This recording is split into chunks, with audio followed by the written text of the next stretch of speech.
명절을 앞두고 하나님 전에 나와 예배드리시는 우리 은광 성도님 모든 분들께 하나님의 은혜와 복이 넘치기를 주님의 이름으로 축원합니다. 예. 기독교 역사에서 우뚝 솟은 산봉우리와 같은 영적 거장들이 하나님께서 보내셔서 영적 부흥과 개혁을 일으키시는 것을 우리는 기독교사에서 알 수 있습니다. 그 중에서 좀 대표적으로 우리 청교도 신앙, 칼빈주의, 개혁주의 신앙을 잘 수호한 그러한 목사님을 꼽으라면은 조나단 에드워즈 목사님이십니다. 이분은 미국이 독립되기 전에 활동해 미국에서 또 영국에서 그렇게 활동을 한 그러한 목사님이신데요. 이분이 얼마나 똑똑하신지 13살 때에 예일대학교에 입학을 했고 그 다음에 20살 때에 예일대학교 대학원 공부까지 마쳤습니다. 굉장히 실력 있는 그런 천재라고 영재라고 볼 수가 있죠. 그러면서 이분이 대학원에 마치고 난 다음에 바로 목회자의 길로 걸어갑니다.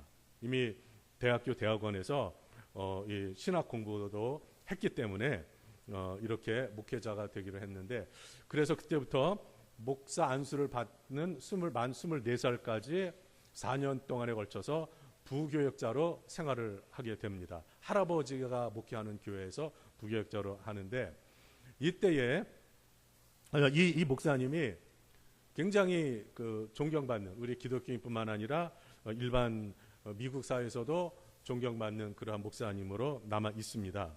얼마 전에 KBS에서 미국 최고의 명문가를 방영을 했습니다. 제가 그 시간에 좀 눈여겨서 지켜보았는데, 그 가문이 바로 지금 말씀드린 조나단 에드워즈 목사님의 가문이었습니다.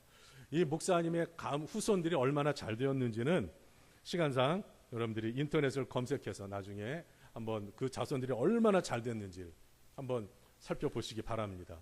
근데 이 목사님이 10대 때 주일학교에 같이 교회를 다닌 친구가 있었습니다. 주크라는 친구입니다.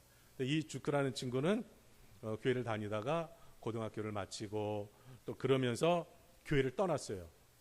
그리고 나중에 이 사람은 감옥에서 오랜 시간을 사는 그런 사람이 되었고, 그의 자손들은 아버지 뒤를 이어서 수감자들이 참 많이 있었고, 범죄자들, 알코올 중독자, 도박 중독자, 이런 사람들이 수없이 나왔습니다. 그러니까 제대로 된 사람을 찾아보기가 거의 어려울 정도로 그렇게 그런 불행한 가문을 이어가게 되었습니다. 그런데 이 조나단 에드워즈 목사님은 하나님으로부터 엄청난 은혜를 받아서 하나님께 영적 대각성 운동을 일으키는 그러한 목사님으로 세움을 받았고, 그리고 그 가문들, 자손 대대로 엄청난 복을 지금도 받고 있습니다. 자, 이러한 가운데 왜 하나님께서 이 조나단 에드워즈 목사님에게 이러한 은혜를 베푸셨는가? 한번 우리는 오늘 좀 생각을 해보고자 합니다. 이 목사님의 이 전기를 제가 읽고 이분의 저서를 몇 권을 읽는 중에 그렇게 깨달은 게 있습니다. 그것이 무엇이냐 하면은, 이 목사님은 이제 20세 대학원을 졸업하면서 그때 하나님 앞에서 70가지 결심문을 만들었습니다. 일일이 소개할 수가 없고요. 이것을 3가지로 압축을 하면 그렇습니다. 하나님만 높여드리는 삶을 살겠다. 여러분, 만 20살 그때에 제 나이 때 생각해 보니까 저는 생각도 못할, 그때 놀게 바빴죠, 친구들하고. 근데 이 조나단 에드워즈 목사님 20살 때에 하나님만을 높여드리는 삶을 살겠다. 요약하면 그래요. 2번째는 자신을 더럽히지 않겠다. 3번째는 천국 가는 그날까지 천국만 바라보며 끝까지 믿음을 지키며 살겠다. 그러니까 곁길로 가지 않고 정말 이 좁으면 좁은 길을 끝까지 걸어가겠다. 이러한 다짐을 70가지로 정리를 했습니다. 그리고 난 다음에 이 목사님은 그렇게 살려고 몸부림을 쳤는데요. 이 KBS에서 결론적으로 이 조나단 에드워즈 목사님의 신앙의 명문가를 이룰 수 있었던 것을 4가지로 요약을 했습니다. 하나는 무엇이냐 하면은 깊은 신앙심 때문이었다. 신앙심이 아주 깊었다. 2번째는 가족 사랑이 너무나 좋았다. 식구들이 너무너무 사랑했다는 거예요, 서로 간에. 그리고 세 번째는 말과 행동이 일치했다. 언행일치. 이분은 목사님이잖아요, 설교자. 설교하는 대로 살려고, 하나님의 말씀대로 살려고 몸부림을 쳤다는 거예요. 훌륭하신 목사님이죠. 그리고 네 번째는 부부 금실이 너무 좋았다는 거예요. 부부 금실이. 별로 반응이 없는 거 보니까 그냥 그러죠. 대충 사나 봐요, 그냥. 이분들은 평생. 그래서 KBS에서 내린 결론이 네 가지입니다. 그래서 이들이 신앙의 명문가를 이루게 되었다. 그리고 자손들이 지금까지도 미국 사회에서 엄청난 영향을 끼치는 인물들이 되었다. 이렇게 말합니다. 저는 목사로서 이 조나단 에드워즈 목사님을 대하면서 좀 너무나 부끄러웠습니다. 이런 결심문을 지금까지, 물론 속으로 하나님 이렇게 살겠습니다 했지만 결심문을 만들어 놓지를 못했기 때문에 그래요. 그래서 제가 100세 시대니까 앞으로 뭐 많이 남았잖아요. 이제부터라도 결심문을 만들어 이렇게 살면서 저도 하나님께 쓰임받고 자녀들도 정말 자손대대로 신앙을 이어받아 하나님의 복을 누리며 살기를 원하는데, 저와 여러분들이 오늘 이 시간에 이 말씀을 통해서 새로운 도전을 받는 귀한 시간 되기를 간절히 바랍니다. 자, 이스라엘 역사를 살펴보면요, 구약 이스라엘 역사입니다. 제가 미국에서 어느 신학교 두세 곳에서 구약 이스라엘 역사를 강의한 적이 있었는데요. 이 이스라엘 역사를 보면은 대체로 비극적인 부분들이 참 많습니다. 가장 비극적인 세 시대가 있었는데, 첫 번째는 솔로몬이 죽고 난 이후에 나라가 둘로 두동강이 나서 분열되는 겁니다. 남쪽은 유다, 북쪽은 이스라엘. 이렇게 분열되었습니다. 분열의 원인이 어디 있느냐면 솔로몬에게 있었습니다. 여러분, 솔로몬이 얼마나 훌륭합니까? 하나님께 일천번제를 드리며 하나님께 지혜를 구한 사람이었고, 하나님께 성전을 봉헌한 사람입니다. 건축해서 7년 동안 건축해서 정말 아름다운 성전을 봉헌했어요. 그리고 봉헌식을 할 때에 그때 하나님께 기도를 올렸잖아요. 그 기도문은요, 그 누구도 흉내내기 어려울 정도로 너무나 하나님이 기뻐하시는 기도문이었습니다. 그 정도로 솔로몬은 탁월한 아주 훌륭한 믿음을 갖고 있었습니다. 그리고 그의 지혜는, 하나님이 주신 지혜는 누구도 따라올 수 없었고, 하나님이 보너스로 부귀와 영화를 누리도록 엄청난 복을 솔로몬에게 부어주셨습니다. 그런데 솔로몬이 영적으로 타락하기 시작했습니다. 이방 여인들을 아내로 맞이하면서 그 여인들이 가지고 온 우상들을 단호하게 거절했어야 되는데 그것을 묵인해 주었습니다. 처음에 묵인하고, 그 다음에 그걸 지켜봐주고, 그 다음에 나중에는 우상들을 찾아가서 솔로몬 자신도 분향을 하고 거기서 제사를 드렸어요. 심지어요, 예루살렘 성전이 있는데 그 앞 산에다가 이방 우상들의 산당을 만들어 놓고 거기에 그 자기 부인들이 거기 가서 제사 지내게 만들고 자신도 가서 제사 지내고, 이런 엄청난 일을 저질렀습니다. 하나님이 2번이나 나타나서 말씀하셨어요. 솔로몬아, 이제 그거 하지 말아라. 내가 너무 싫다. 솔로몬이 안 들었어요. 그러자 하나님께서 2번을 경고하시고 그 다음에 말씀하십니다. 너가 죽고 난 이후에 나라가 두동강이 날 것이다. 그렇게 돼서 결국은 이스라엘이 이제 3대 사울, 다윗, 솔로몬에 걸쳐서 통일 왕국 시대를 끝으로 해서 그 다음부터는 분열 왕국 시대로 접어들게 됩니다. 자, 그렇게 돼서 이제 나라가 나눠졌는데, 남쪽은 솔로몬의 아들이 왕이 되었지만 북쪽은 솔로몬의 신하였던 여로보암이 왕이 되었습니다. 하나님이 이렇게 세우라고 하셨어요. 그래서 세웠는데, 이 북쪽 왕 여로보암이 백성들이 자기에게서 떠날 것을 두려워해서, 예루살렘에 성전이 있으니까 이제 북쪽에 있는 이 이스라엘 백성들이 갈 수가 없잖아요. 가면은 이 사람들의 마음이 움직여서 자기 백성들이 많이 저 남유다로 갈 것을 두려워해서 이제 북쪽에도 이것이 하나님이다 하면서 신상을 만들었습니다. 제일 북쪽인 단에, 그리고 남쪽인 베델에 금신상을 만들어 놓고 이것이 우리를 애굽에서 인도해낸 하나님이다.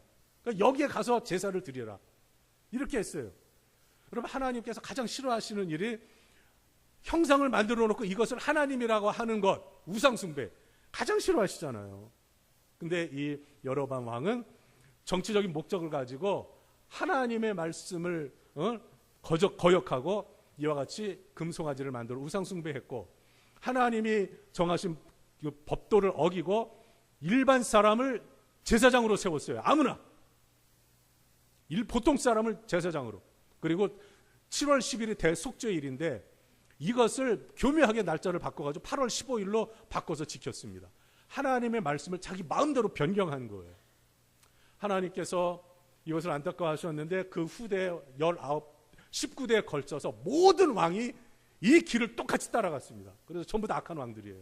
결국 호세아 왕 때 이제 아수르에 의해서 멸망을 당하고 맙니다. 이것이 두 번째 비극적인 시대입니다. 그때에 하나님께서 정말 돌이키라고 말씀하셨지만 이들이 그렇게 하지 않아서 결국 우상숭배에서 나라가 멸망을 하고, 그 후손들이 어떻게 되었느냐 하면은 아수르 사람들이 혼합정책을 펴서요, 이 북이스라엘 사람들과 정략적인 결혼을 시켰습니다. 남자들을 데려다가. 그래서 이들이 이제 혼혈족이 되어버렸어요. 신약에 와서 그렇게 이들이 열등감을 갖고 있는 사마리아인이라고 하는 불명예스러운 그런 명칭을 얻게 되었습니다. 안타까운 것은 나라가 망해도 변하지 않고 하나님을 경외하기는커녕 우상숭배를 도려 했다는 이 불행한 이중적인 태도를 취한 것을 볼 수가 있습니다. 세 번째 비극적인 시대는 남유다는 한 150년 뒤에 북이스라엘을 멸망하고 150년 후에 멸망을 하는데, 그때가 주전 586년입니다. 그런데 이 남유다에도 하나님께서 참 기뻐하시는 선한 왕들이 있었어요. 아사 왕도 그렇고 특별히 히스기야 왕도 그렇고 다 있었는데, 특별히 히스기야 왕의 아들인 므낫세 왕이 있습니다. 이 므낫세 왕이 북이스라엘의 가장 사악한 왕 아합 왕을 본받아서 하나님을 거역하고 우상숭배를 일삼기 시작을 하는데, 하늘의 해와 달과 별들을 숭배하기 시작을 했어요. 1월 성신을 숭배한 것이죠. 그뿐만 아니라 산당을, 히스기야가 헐어버린 산당들을 다시 세우고 아세라 목상을 만들면서 특별히 하나님의 성전 두 마당에 1월 성신을 위해서 재단을 만들어 버렸어요. 하나님의 성전에다 우상을 숭배하는 재단을 만들어 버린 거예요. 하나님이 너무너무 속상하셔가지고요, 이렇게 말씀하셨습니다. 내가 므낫세의 우상 숭배한 죄 때문에 이 나라를 멸망시키겠다. 그렇게 해서 결국은 바벨론이 신흥 강국 아수르를 무너뜨리고 굉장히 커졌습니다. 이 바벨론 느부갓네살 왕이 저 메소포타미아 지역에 있는 갈그미스라고 하는 곳에서 애굽과 역사에 남는 전투를 벌입니다. 이거 일반 세계사에도 나오는 전투예요. 애굽과 이 바벨론이 느부갓네살 왕이 갈그미스에서 전투를 벌였는데 바벨론이 대승을 거둡니다. 그러면서 주변 국가들이 벌벌 떨게 되었어요. 그러면서 이 느부갓네살 왕이 애굽과 싸워서 이겼으니까 이제 애굽을 완전히 점령하기 위해서 남쪽으로 내려가는 거예요. 내려가면서 그 중간에 있는 이스라엘을 지나가게 되잖아요. 지나가면서 이스라엘을 초토화시키는 거예요.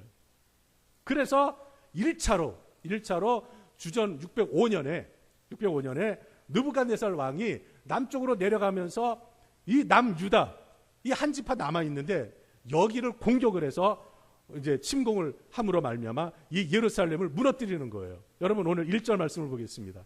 1절 다 같이 봉독합니다. 시작. 유다 왕 여호야김이 다스린 지 3년이 되는 해에 바벨론 왕 느부갓네살이 예루살렘에 이르러 성을 에워쌌더니, 자, 이게 바벨론의 1차 침공입니다. 1차 침공. 여호야김 왕이 다스린 이때가 주전 605년이 되겠습니다. 이들이 와서 어떻게 했냐면 2절에 보면 하나님이 넘기셨다고 그랬어요. 참 놀라운 것은 하나님이 넘기셨다. 그래서 하나님의 전에 이 성물들을 갖다가 바벨론 사람들의 신전에다 가져다 두었다. 그때 고대에서는 이 전쟁은요 신의 싸움이거든요. 그러니까 이 느부갓네살 왕은 우리 신이 너희 여호와 그 신을 이겼다 이거예요. 얼마나 수치스러운 일입니까? 살아계신 전능하신 유일하신 하나님이 이러한 수모를 당하게 된 겁니다. 왜 그렇습니까? 바로 므낫세가 우상숭배를 너무너무 많이 했습니다. 그리고 그의 후손들이 하나님께서 계속 선지자를 보내셔서 말씀하셨지만 돌이키질 않고 우상 숭배를 했습니다. 자, 이 불행의 새 이스라엘 역사의 불행의 새 시대의 공통점이 이제로 한 가지로 정리가 되죠. 그게 뭐예요?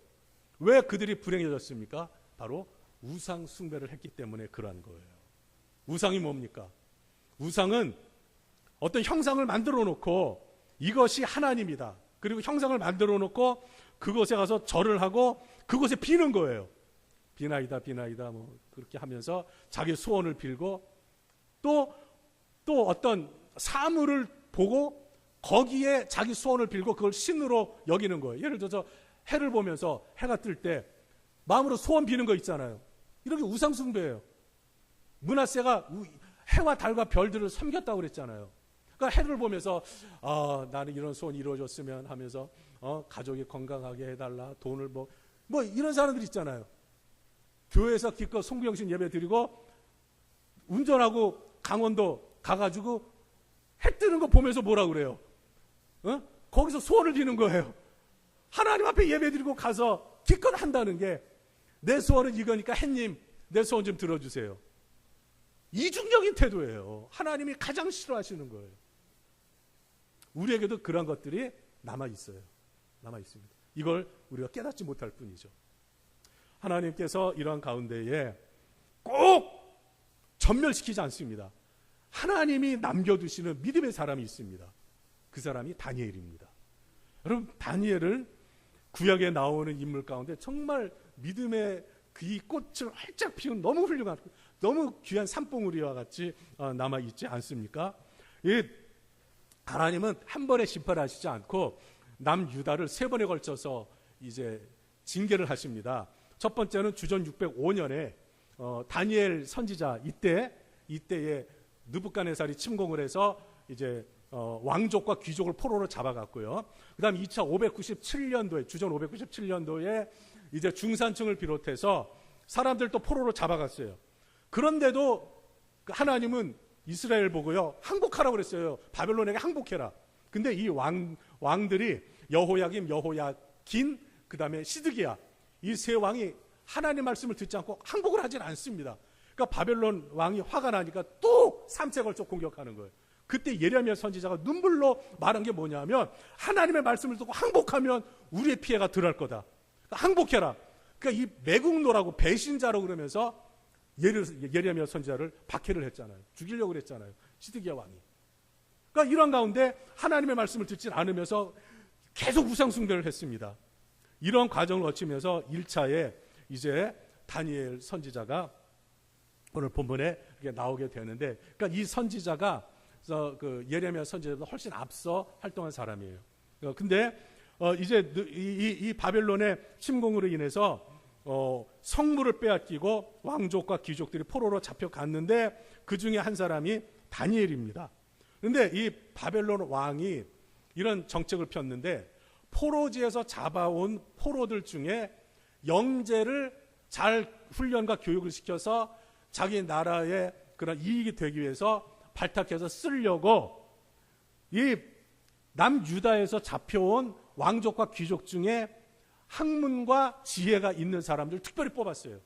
외모도 좀 준수하고 좀 이렇게 학문도 깊고 지혜롭고 지식도 있고 이런 소년들을 왕국에 데려다 놓고 3년 동안 그 바벨론 사람으로 만들려고 교육을 시키는 거예요. 그 말씀이 오늘 본문 4절에 나옵니다. 근데 여기 보면은 뭐 20대, 30대에서 뽑은 게 아니라 10대 소년들 중에서 뽑았다고 그래서 소년은 청년도 아니에요. 소년은 만 13세, 14, 15세 정도로 봅니다. 실제로 역사적으로 연도를 계산해 보면 다니엘의 나이가 이때가 만 14세 정도 됐어요. 근데 얼마나 지혜와 지식이 뛰어났는지 이 다른 세 친구와 함께 발탁이 되었습니다. 자, 이렇게 해서 인재로 양성을 해서 바벨론 사람으로 바꾸려고 한 거죠. 그러니까 이 사람들이 1차로 바꾸려고 한 게 뭐냐면 학문과 언어입니다. 학문과 언어. 그 다음에 두 번째로 바꾸려고 한 게 있었습니다. 그것은 바로 이름입니다. 이름. 그러면 다니엘의 이름을 이 환관장이 뭐라고 이름을 바꿔주었습니까? 바빌론 이름으로 벨드사살. 여러분, 이 벨드사살 이름이 뭐냐면은 이게 이제 바벨론 신과 관련이 됩니다. 바벨론의 원래 이 신은요, 이 아모리 족속이 가지고 있던 마르둑이라는 신이 있어요. 근데 바벨론이 점령을 하면서 그 신을 자기들 신으로 삼은 거예요. 마르둑이라는 신을. 그런데 이것도 이제 부족하다 싶어서 나라가 커지니까 좀 더 확장시키고 정통성을 갖기 위해 구바벨론, 옛날 그 수메르족이 있었거든요. 일반 역사에도 나오는 거예요. 이 수메르족이 섬겼던 신이 뭐냐면 벨이에요. 벨. 그러니까 그때 당시에 강한 아모리족의 신을 자기네가 가져오고 정통성을 얻기 위해서 이 구바벨론, 지금은 신바벨론이고 구바벨론 때 섬겼던 신을 가지고 온 거예요. 그래서 이걸 합쳐버린 거예요. 그래서 벨, 마르둑, 신 이렇게 되어 있습니다. 그러니까 벨이 더 오래됐죠. 여기에서 이제 벨드사살이라고 했잖아요. 여기서 벨은 그 벨 신이 그 이제 다니엘의 생명을 지켜준다는, 벨이여 다니엘의 이 사람의 생명을 지켜주옵소서, 이런 뜻을 가지고 있어요. 그러니까 이 종교적인 의미를 가진 그런 이름이 되겠죠. 우리도 자녀를 이름 지을 때 성경적으로 좀 지어보려고 어떤 애들은 뭐 성경이라고도 하고 또 뭐 성화라고도 하고 성신이라고도 하고, 성화 성신 제 자녀들 이름입니다. 그래서 성경적 이름을 짓잖아요. 그런 것처럼 이 사람들도 이제 벨 마르둑한 것은 벨드 사살한 것은 벨 신을 믿어야 된다 이 말이에요. 근데 다니엘이라는 이름은 여호와는 나의 심판자라는 뜻이거든요. 하나님과 관련되어 있는데 다니엘은 끝까지 사람들이 벨드 사살이라고 불러도 다니엘은 자기 이름을 끝까지 고수합니다. 왜? 그 이방 그 신 이름을 자기에게 붙여준 것을 거절한 거죠. 그 다음에 세 번째는요, 왕의 음식을 먹게 됩니다. 왕의 진미와 음식과 포도주라고 되어 있습니다. 여러분, 이 왕은 그 신의 힘을 입어서 통치한다고 생각을 했거든요. 그래서 그들의 신전에다가 큰 사람 모양의 형상을 그 신전청 가운데다 세워놓고 거대한 신전을 만들어 놓고 왕이 그 앞에 가서 절을 하고 숭배를 합니다. 전쟁터에 나갈 때에도 거기서 숭배를 합니다. 그리고 이 신이 자기들에게 음식도 공급을 해주고 자기를 지켜준다 이렇게 생각을 했어요. 그래서 왕이 음식을 먹기 전에 이 신전에 가서 바쳐지고 음식이 나와서 왕이 먹고 신하들이 먹고 지금 말씀드린 이 특별히 미래를 위해서 준비되고 있는 이 소년들이 먹게 되어 있습니다. 다니엘이 가서 보니까 이걸 알게 된 거예요. 그러니까 이 음식이 어떤 음식이에요? 우상숭배하는 음식이에요. 지금 계속 공통적으로 나오는 단어가 우상숭배잖아요. 우상숭배. 자, 오늘 8절 말씀 보겠습니다. 다 같이 시작. 다니엘은 뜻을 정하여 왕의 음식과 그가 마시는 포도주로 자기를 더럽히지 아니하리라 하고 자기를 더럽히지 아니하도록 환관장에게 구하니. 자, 여기서 보면은 다니엘이 뜻을 정했어요. 뜻을. 무슨 뜻이냐? 왕의 음식과 그가 마시는 포도주로 자기를 더럽히지 않겠다. 우상으로 더럽히지 않겠다. 술로 더럽히지를 않겠다. 자기를 더럽히지 않겠다고 뜻을 정합니다. 여러분, 우리는 뜻을 정할 때 이런 뜻 정하지 않습니다. 내가 한번 큰 인물이 되어서 내가 한번 멋지게 이 세상을 한번 바꿔보겠다. 뭐 이런 뜻을 세우죠. 다니엘은요, 그거 아니에요. 자기가 나중에 바벨론의 관리가 될 것을 알아요. 높은 관직에 오를 줄 알아요. 그런데 다니엘은 그런 욕심 안 부리고 하나님께 뜻을 정하며 기도한 거예요. 하나님, 제가 이러한 우상에 바쳐진 음식이나 포도주로 술로 저를 더럽히기를 원치 않습니다. 하나님, 이 상황을 잘 지혜롭게 헤쳐나갈 수 있도록 저를 좀 도와주십시오. 기도했더니 하나님이 환관장 아스브나스의 마음을 움직여 주셔서 은혜와 긍휼을 얻게 하심으로 이것을 먹지 않고 채식과 물만 마시고도 다른 소년들보다 얼굴이 더 반짝반짝 빛나게 하시는 은혜를 입어서 그 믿음을 지키게 되었습니다. 여러분, 아까 제가 조나단 에드워즈 목사님 말씀드렸죠. 이분은 20살 때 70가지 결심을 만들었어요. 요즘 우리 젊은이들 가운데 그런 젊은이 있을까요? 여러분 자녀들 가운데. 저희 자녀도 있지만은 제가 볼 때는 아니에요. 나이 먹은 저도 그런 생각도 조차 못했습니다. 부끄러운 일이죠. 그런데 20살은 아무것도 아니에요. 다니엘은 14살 때에 중3 고1이에요. 중3 고1. 이때에 뜻을 정한 거예요. 뭐냐면 평생 우상 숭배하지 않겠습니다. 평생 술 마시지 않겠습니다. 하나님 앞에 뜻을 정한 거예요. 여러분, 술 끊기 어렵죠? 얼마나 달콤하고 매력적입니까? 기분 안 좋을 때 한 잔 마시면 기분도 좋고, 잠 올 때 마시면 잠도 잘 온다고 그래요. 제가 꼭 마신 사람처럼 얘기하는데 안 마셔봐서 모르지만 여러분 아주 매력. 그렇게 하죠. 그런 것들로 해결을 하려고 그래요. 그런 것들로 다니엘은 단호하게 뜻을 정해서 거절했습니다. 여러분, 더러운 데서 자신의 신앙을 지키려고. 더러운 게 영적으로 우상숭배가 더러운 거예요. 영적으로. 그래서 성경에서 음녀라고 그래요. 음탕한 여자. 이것을 더러운, 그러니까 우상숭배하는 것으로 비유를 합니다. 요한계시록도 보세요. 바벨론 음녀라고 말을 합니다. 바벨론 음녀. 바벨론의 신을 따르는 음녀. 바벨론의 우상이 뭐예요? 그 벨마르둑 신과 권력이거든요. 힘. 이것이 우상이 된 거예요. 그 다음에 마음이 더럽습니다. 이것은 바로 탐욕, 탐심, 그 다음에 분노, 그 다음에 시기, 질투, 이런 것들. 나쁜 쪽으로. 이런 것들. 그 다음에 입술도 더러운 게 있잖아요. 그래서 에베소서 4장에서도 그러잖아요. 더러운 말을 하지 말며. 더러운 말을 하지 말며. 그러니까 이 더럽다는 것은 영적으로 우상숭배, 마음으로 그렇게 더러운 아주 지저분한 쓰레기 같은 그런 마음들 있잖아요. 그런 것들. 또 입술로는 더러운 말, 아주 쌍스러운 말, 쌍욕을 하는 것, 막 이런 것들. 이런 것들이 더러운 거예요. 그러니까 다니엘은 자신을 더럽히지 않으려고, 신앙을 더럽히지 않으려고 굉장히 몸부림을 쳤습니다. 여러분, 다니엘은요, 집안이 훌륭합니다. 왕족이잖아요. 왕족. 그리고 10대에 학문에 굉장히 뛰어난 그러한 천재였습니다. 천재 다니엘은. 그런데다 신앙까지 좋아. 하나님이 얼마나 기뻐하셨겠습니까? 그러니까 나라가 지금 바벨론의 1차 침공을 받아서 굉장히 어수선하고 그 성전이 무너지고 성물을 빼앗기고 너무 수치를 당하고 있는 이때에 하나님이 다니엘을 주목하신 거예요. 그럼 하나님이 이 시대에 누구를 주목하시겠습니까? 대통령? 뛰어난 사람? 유명한 연예인? 탁월한 아티스트? 아닙니다. 여러분, 어떤 사람이든지 더러운 것에서 자기를 더럽히지 않겠다고 뜻을 정해서 하나님을 경외하고 믿음을 지키며 살겠다고 하나님 앞에서 그 결심문을 만들며 다짐하는 그 사람을 하나님이 주목하심을 믿으시기 바랍니다.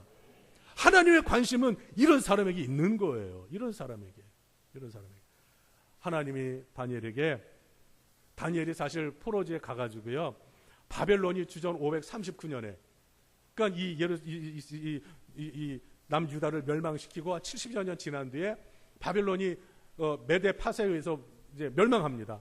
멸망을 했는데, 주전 539년에 멸망했는데, 그 뒤에 이어서 다리오 왕이 또 다니엘을 고위 관직에 둡니다. 그래서 90살 될 때까지 다니엘은 이 나라가 멸망하고 바벨론의 포로로 가고 그리고 메데 파사, 이 세 나라를 거치면서 바벨론 하나님의 은혜를 입었어요. 그래서 다니엘서 7장부터 마지막 장까지 보면 3번에 걸쳐서 나옵니다. 너는 하나님께 은총을 크게 입은 자다. 하나님께 은총을 크게 입은 자다. 여러분, 한번 우리 자신 한번 생각해. 은총을 얼마나 입었다고 생각하세요? 크게 큽니까? 아니면 작습니까?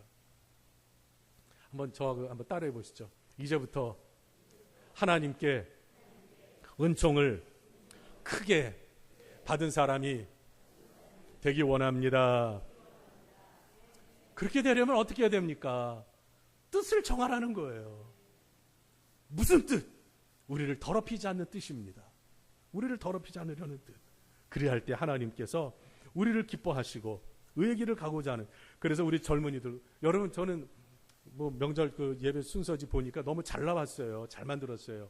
참 그것도 좋고, 한번 우리 자녀들이 설교를 안 들었으니까 여러분들이 짧은 시간이라도 오늘의 말씀을 가지고 여러분 자녀들에게 평생 하나님의 뜻대로 살겠다, 하나님 앞에서 우리 자신을 더럽히지 않고 살겠다고 한번 뜻을 청하도록 한번 한 7가지라도 한번 써보라고 그러세요. 신앙적으로. 그렇게 해서 하면 이 아이들이 이것을 보고 내가 평생 하나님 저를 더럽히지 않고 살도록 하겠습니다. 이런 다짐을 하게 만들어 한번 쓰도록 해보세요. 부모님들이 가르쳐야지. 왜? 우리의 자손들의 미래를 위해서 이러한 뜻을 정하는 게 필요하다 이 말입니다. 예수님 하나님은 질투하시는 인격적인 하나님이시기 때문에 질투하는 분입니다. 우리들도 질투하잖아요.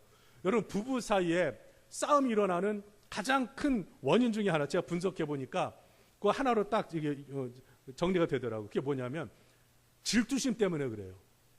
나이가 들다 보면은 이게 이제 알 거 다 알잖아요. 그러니까 남편은 TV 나오는 여자들 연예인들 보고 저렇게 예쁜데 당신은 갈수록 왜 그 모양이 그러냐고.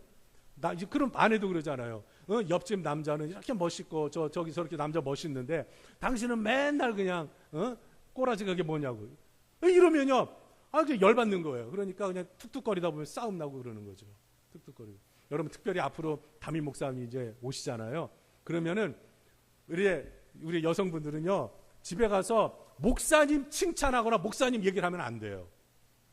남편이요 교회 안 나오는 남편이 그저 주일날 뭐 합니까? 리모컨이나 만지고 그냥 딱 소파에 누워가지고 뭐 이러면서 머리를 떠가지고 막 이렇게 있는데 와가지고 하는 말이 우리 목사님 할 때는 사근사근 우리 목사님 이렇게 저렇게 하는데 남편 얘기가 나오면 당신은 말이야 맨날 머리 떠 있고 깨져자고 침은 질질 흘리고 아이 더러워 죽겠어. 우리 목사님처럼 좀 훌륭한 남편이면 얼마나 좋아. 남편이 기분 나쁘잖아요. 그래서 교회 안 나오는 거예요.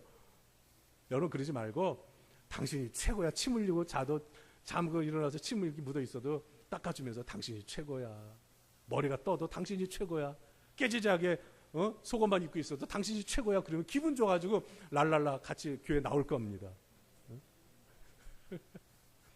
그러니까는요 질투심을 유발하면 안 돼요. 남자도 질투 많이 하거든요. 네. 하나님은 어떻겠습니까? 하나님이 질투하시는 것은요 우리가 잘 되는 걸 질투하시는 게 아니에요. 우리가 우상 숭배하면 하나님이 제일 싫어하는 게 우상. 하나님이 최고시거든요. 그런데 우리가 최고이신 하나님을 따르지 않고 우상 숭배하니 얼마나 안타깝습니까? 그래서 출애굽기 20장 10계명 거기에서 두 번째 계명 우상 숭배하지 말라 그러시면서 나는 질투하는 하나님이다. 여호와다. 그렇게 말씀을 하시면서 출애굽기 20장 6절에 이런 말씀을 합니다. 나를 사랑하고 내 계명을 지키는 자에게는 천대까지 은혜를 베푸느니라. 나를 사랑하고 내 계명을 지킨다고 결심을 하고 뜻을 정하는 사람에게는 천대까지 은혜를 베푼다. 이게 은혜를 받는 지름길입니다. 신앙의 명문가를 이루기를 원하십니까? 이 명절에 뜻을 정해서 온 식구들과 함께 우리 자신을 더럽히지 말자. 술을 그렇게 요즘 좋아하잖아요. 젊은이들도 술, 기독교인들도 많이 마십니다. 술 마시지 말자. 뭔가 좀 뜻을 정해요.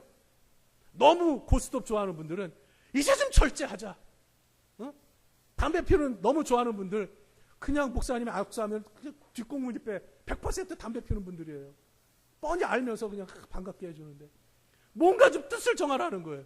아무것도 세속에 물들지 않고 뜻을 정해서 하나님보다 귀한 것은 없습니다 하면서 우리 이런 뜻을 정하고 살아갈 때에 우리 하나님께서 우리들에게 은혜를 크게 다니엘에게 은혜를 베풀어 주신 것 같이 예수님을 믿어 하나님의 자녀가 우리들을 정결케 하시고 우리들에게 엄청난 은혜를 자손 대대로 주실 것입니다. 우리 다 같이 찬송가 94장 1절만 같이 부르도록 하겠습니다. 우리의 신앙 고백이 되기를 원합니다. 주 예수보다 더 귀한 것은 없네. 이 세상 부귀와 바꿀 수 영죽을 내 대신 영죽을 내 돌아가신 돌아가 그 놀라운 사랑 그 놀라운 사랑 잊지 뭐 세상 즐거움 다 버리고 세상 즐거움 다 버리고 세상 자랑 다 버렸네. 세상 자랑 다 버렸네. 주 예수보다도 귀한 것은 예수밖에는 없네. 예수밖에. 우리 3절 한 번 더 부르겠습니다. 주 예수보다 더 귀한 것은 없네. 이 세상 행복과 바꿀 수 없네. 주 예수보다 더 귀한 것은 없네. 이 세상 행복과 바꿀 수. 유혹과 핍박이 몰려와도 유혹과 핍박이 몰려와도 주 섬기는 내 맘 편치 않아 맺짐. 세상 즐거움 다 세상 자랑 다 버렸네. 세상 자랑 다 버렸네. 주 예수보다도 귀한 것은 없네. 예수 밖에는 없네. 성삼위 하나님이 우리의 삶의 최고가 되기를 바랍니다. 우리 잠시 우리 합심해서 뜻을 정하기 원합니다. 하나님, 이제 더러운 것을 버리겠습니다. 하나님, 이 뜻을 정하면서 우리 다 같이 합심해서 기도하겠습니다. 아버지 하나님, 저희들이 너무나 이 땅에 있는 것을 소중히 여기고 하나님보다 더 귀히 여기는 우상숭배의 죄를 범했습니다. 아버지 하나님, 오늘 말씀을 통해 우리들에게 경고하고 있사오니 또 권면하고 있사오니 말씀의 귀를 기울이고 더러운 데서 이제 우리 자신을 지키는 이 뜻을 정하오니 아버지와 저희들을 받아 주시옵소서. 아버지 하나님, 오늘 이 시간 예수님의 보혈로 우리의 모든 숨겨져 있는 죄까지도 다 씻어 주셔서 정결한 마음으로 이전을 나서게 하여 주시고 우리들과 우리 자손들이 뜻을 정하여 우리 자신을 더럽히지 않는 뜻을 정하여 평생 하나님의 은혜 안에서 살아가도록 인도하여 주시옵소서. 우리 예수님보다 귀한 것은 없습니다. 이 믿음 고백 가지고 살게 하여 주시옵소서. 예수님의 이름으로 기도드립니다. 아멘. 아버지 하나님, 이제까지 우리가 알게 모르게 우상숭배해온 더러운 죄들을 예수님의 보혈로 다 씻어 정결케 하여 주시옵소서. 우리와 우리의 자손들이 뜻을 정하여 우리를 더럽히지 않으므로 하나님의 은혜를 앞으로 풍성히 누리며 살아가도록 은혜와 긍휼을 베풀어 주옵소서. 예수님의 이름으로 기도드립니다. 아멘.